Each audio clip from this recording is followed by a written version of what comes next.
Welcome to Author. My name is Sven Davison, and today I have a return of Teresa Burrell, where she'll be talking about her new book, 0 to 6 Figures, A Writer's Guide to Success. And she'll be hinting at some of the marketing topics she has in the book, and she'll also be talking about how she landed Barnes & Noble. So if you haven't already, please subscribe, and here we go.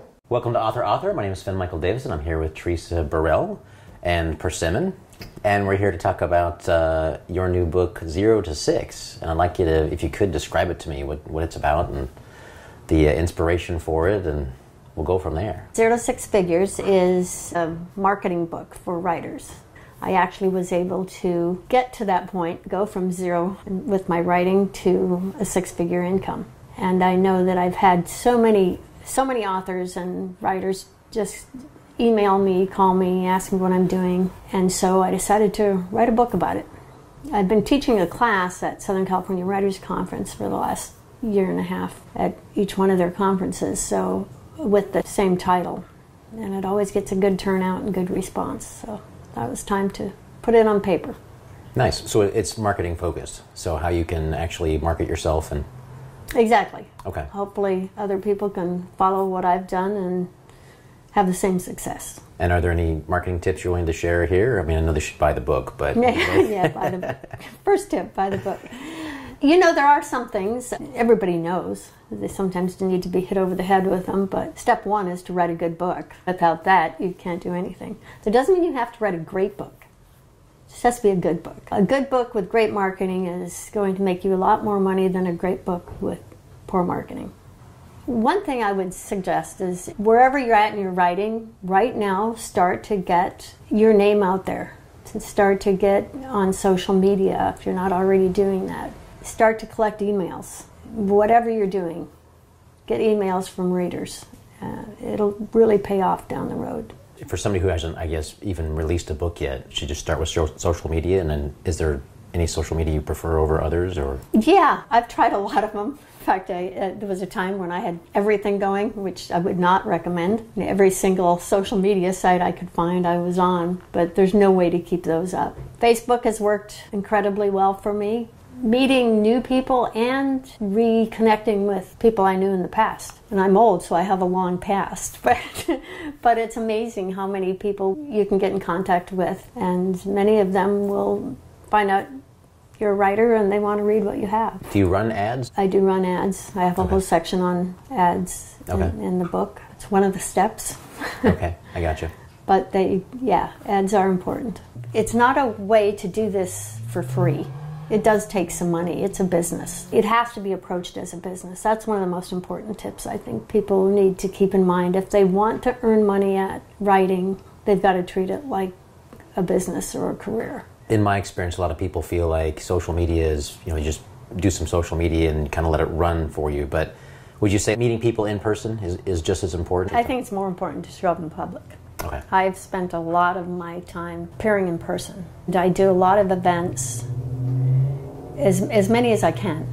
It's an important part of the process to have a presence on social media, but I think it's more important to do the in-person events. Would you say that writers' conferences are your favorite venue, or...? No. Okay. Writers' conferences are very good, and they serve a different purpose, most of the writers' conferences. Book festivals are one of the best things that you can do to meet readers and to get your books out there. I do the Tucson Festival of Books every year. I've done the LA Times Festival of Books. Are you doing that this year? It's coming up. I am not, and it's unfortunate, but LA Times Festival of Books has outpriced the individual authors, and I've always done it as a group, but even then it's gotten so expensive it doesn't pay off.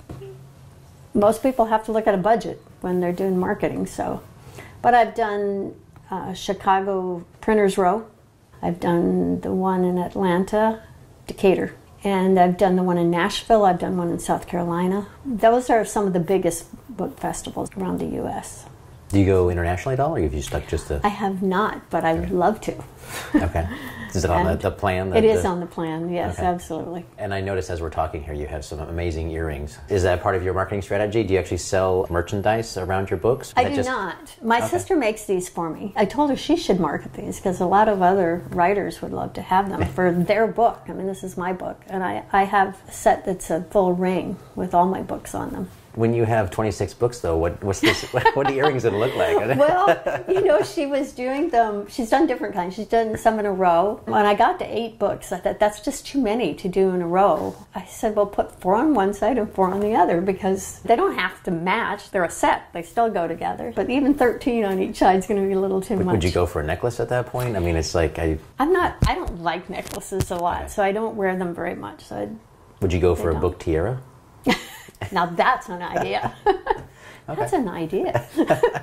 My sister uses these for marketing my books. She wears them and she carries bookmarks, and anytime somebody makes a comment about her earrings, she hands them a bookmark. She's my greatest advocate. That's fantastic. Yeah.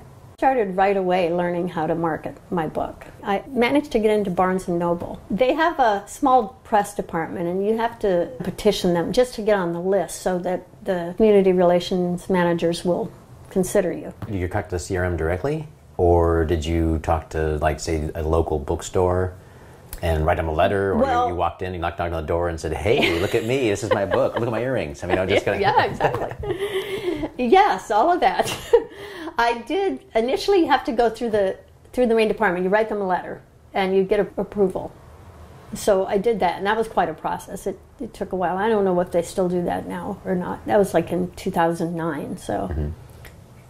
So then I started going to the stores and talking to the community relations managers for the stores. Each one has one, trying to get them to let me come in and sign.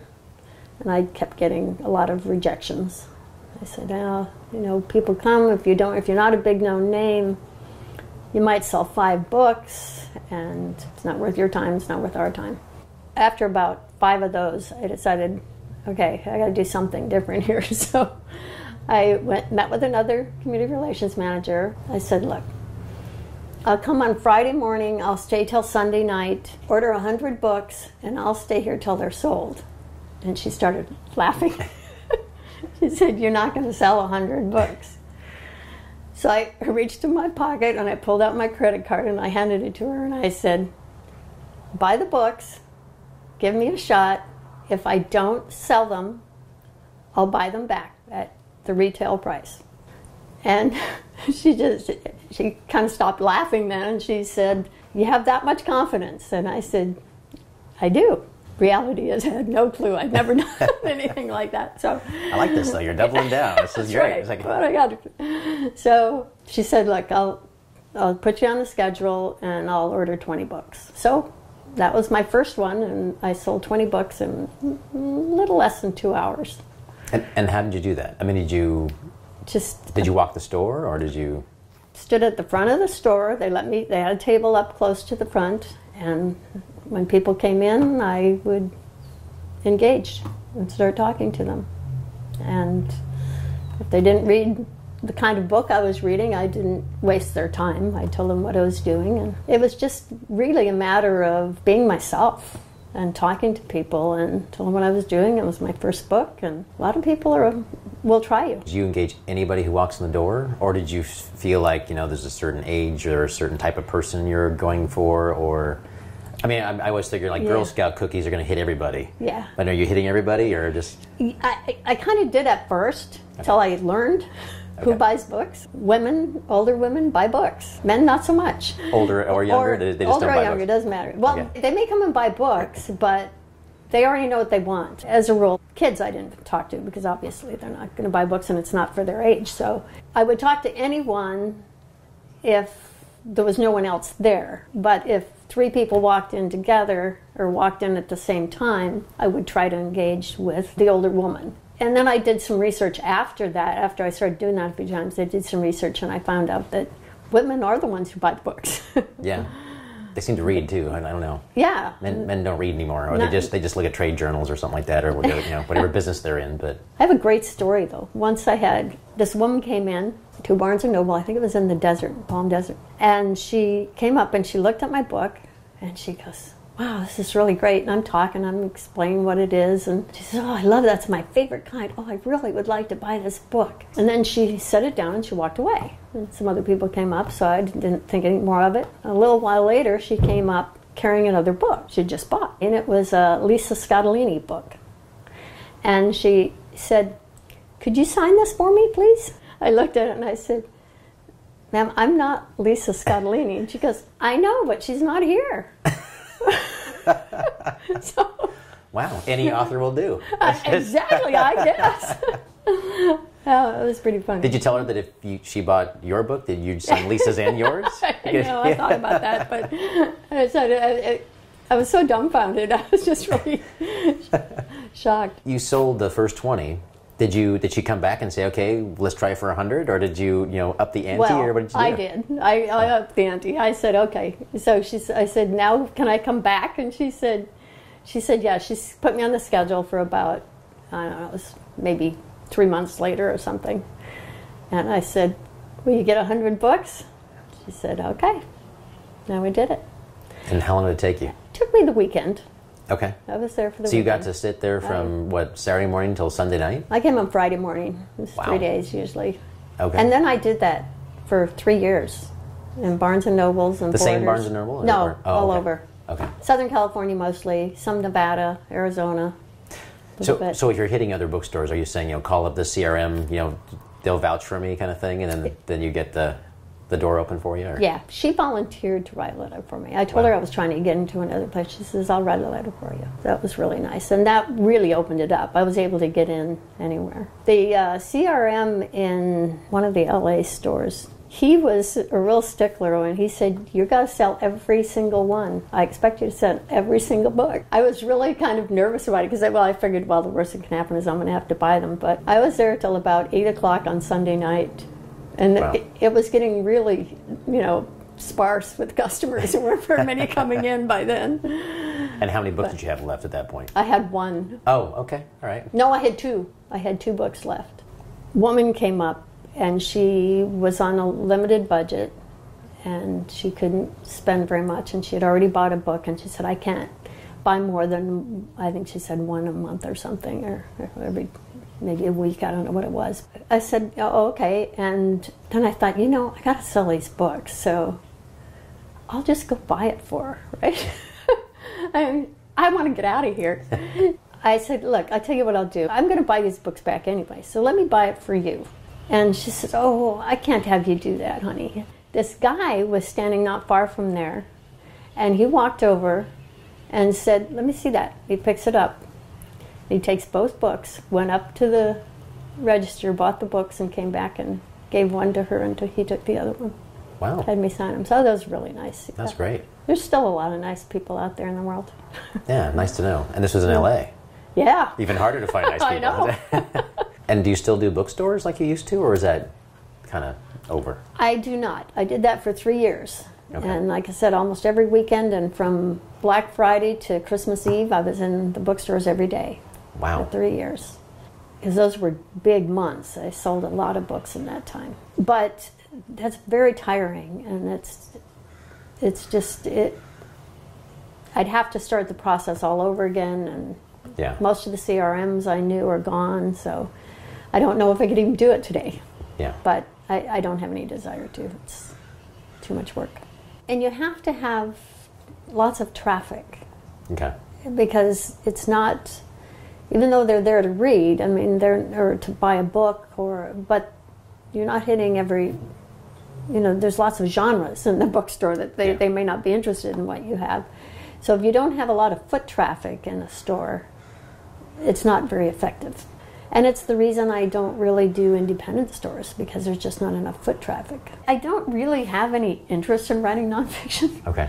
I'm writing this because I get tons of emails all the time, and I meet people at conferences, and they're aware of my success, and so they want to know how. I know at conferences you can sell books, but I would imagine that you could have this out and probably sell it to the whole room if you... Yeah, exactly. And also I love speaking, and I love to travel, so I figure it's a way to maybe get into more speaking events and more conferences and that kind of thing too. I know you have this course. Are there other courses you're thinking of teaching? I don't teach anything else. I have taught some other classes at conferences and different things, but when I do like Left Coast Crime or BouchCon or any of those, I usually end up on the legal panel because I usually have several attorneys and they'll do panels with the attorneys. And I do speaking events at places like CASA, Court Appointed Special Advocate, that deal with legal issues. But at writers' conferences, what people want to know is the legal issues to dealing with writing, right? Which I don't know any more than they do. I mean, I know a little bit contracts, law, and that kind of stuff, but it's not my area of expertise. So please subscribe so my dad can make more videos like this. Thank you.